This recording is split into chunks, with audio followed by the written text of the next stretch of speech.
In 1950, the streets of San Francisco were more vibrant than ever. After the end of World War II, high spirits swept the Bayside city.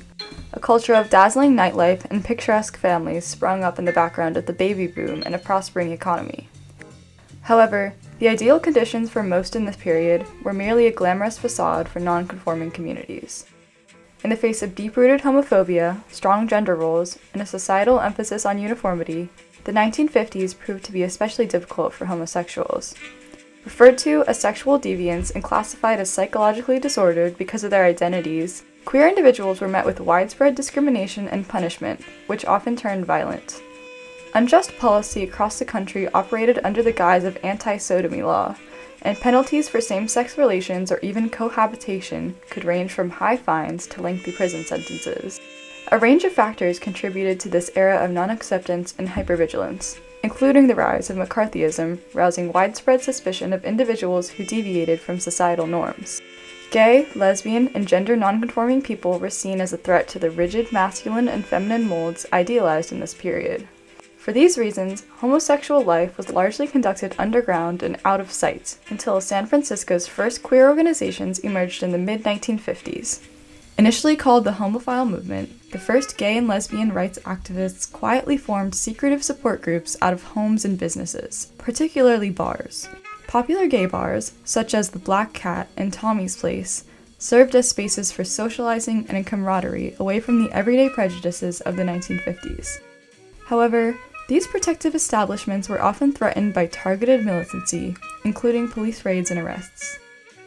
By 1956, most of San Francisco's gay and lesbian bars had been forced to close because of newly elected Mayor George Christopher's so-called anti-vice policies.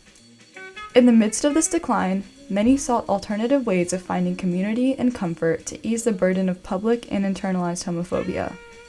Despite such oppressive conditions in the mid-20th century, influential gay organizations first took root in rapidly growing urban hubs. One group in particular, the Daughters of Bilitis, originated as a small social gathering between lesbians, but grew to become a larger network with branches across the nation. Founded in 1955, the Daughters of Bilitis provided a safe space for lesbians to express their identities, free from social scrutiny in the increasingly dangerous gay bar scene. Formalized by Del Martin and Phyllis Lyon, a lesbian couple in the San Francisco area, the Daughters created a non-profit establishment that connected closeted women throughout the country. In a period when women were expected to be homemakers, childbearers, and to submit to men, Martin and Lyon forged a new frontier of support for lesbians and women who didn't fit the mold. With branches in California, Boston, and New York, the organization sought to spread understanding and awareness to those questioning their identities, most prominently through their publication of a magazine called The Ladder. In its run from 1956 to 1972, the magazine included vital information about community events, political opinion pieces, updates on the status of gay civil rights, and reader-submitted works, from short stories to poetry and art. With over 4,000 readers at its peak, The Ladder was the first form of national lesbian media and helped to cultivate a unified identity. As the publication matured, their content shifted to cover more openly political viewpoints, while maintaining a presentable yet conservative image to society. A prominent figure responsible for this change was Kayla Hussein, a photojournalist and one of the Daughters' most accomplished members. Under her direction, the Ladder began printing photos, rather than drawings, of lesbians for the first time in 1964. The publication of these photos was an important step towards lesbian visibility across the country. Hussein's partner, Barbara Giddings, was also instrumental to the development of the Ladder. Through her work as a senior editor and activist within the organization, Giddings pushed the publication in a more radical direction, advocating for an end to the stigma surrounding lesbianism.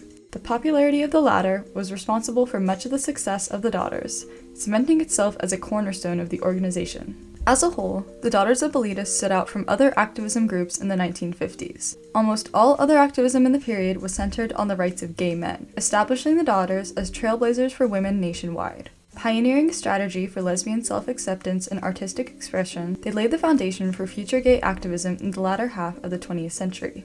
The Daughters partnered with the Council on Religion and the Homosexual, a progressive San Francisco-based church organization, to extend their message of community and reassurance to a wider audience. The two groups held conferences affirming acceptance of homosexuality in local religious settings, which helped to connect the ideologies of two seemingly opposing groups. The Daughters of Bilitis also collaborated with established gay men's advocacy groups, most notably the Mattachine Society.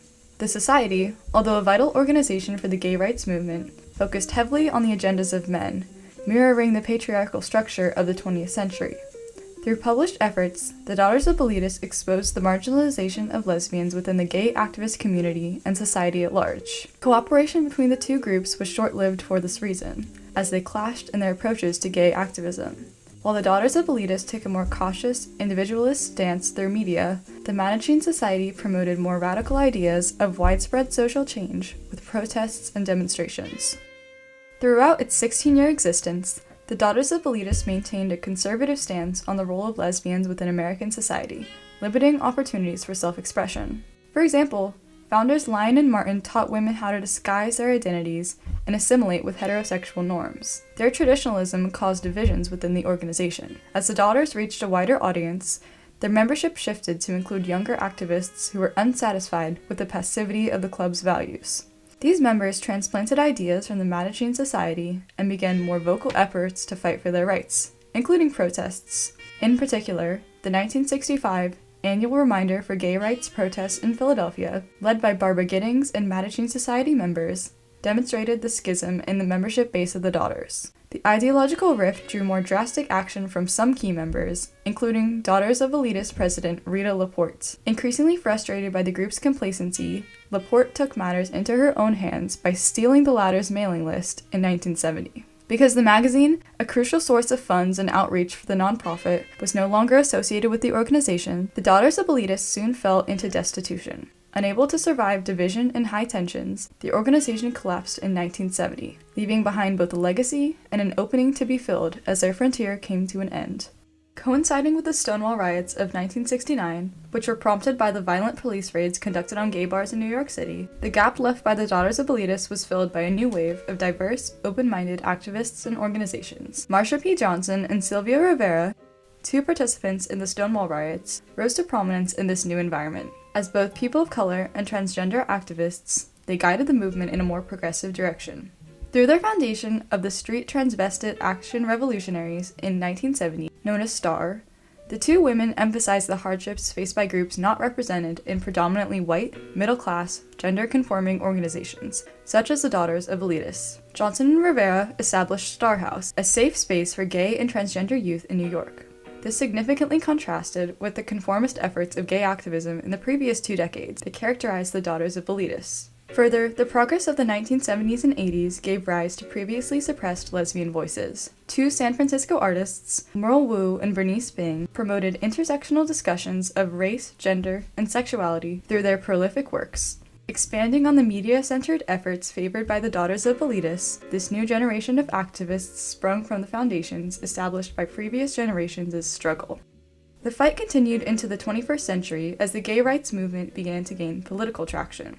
Making headlines, San Francisco became the first city in the United States to legalize same-sex marriage in 2004. However, this right was stripped away within 1 month by conservative opposition as the California Supreme Court voided early licenses. Subsequent cases in 2008 and 2013 re-established the right to same-sex marriage, but progress wasn't nationwide until the passage of the 2015 Supreme Court decision confirming the protections of same-sex marriage, justified by the 14th Amendment.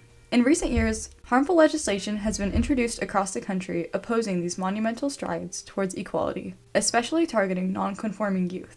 Still, despite these setbacks, activists continue to make progress, most notably with the passage of the Respect for Marriage Act in 2022, safeguarding the right to marriage regardless of race or sex. Although the era of prominence for the Daughters of Bilitis has long passed, their impact can still be felt through the foundations built by their initial steps towards lesbian visibility. Pioneering the first lesbian rights movement in the 20th century, the Daughters played a vital role in establishing a truly safe space for lesbians across the United States. Their legacy, although flawed, is no less relevant today. The efforts of the Daughters of Bilitis enabled future activists and organizations to ascend the rungs towards equality on the ladder they built.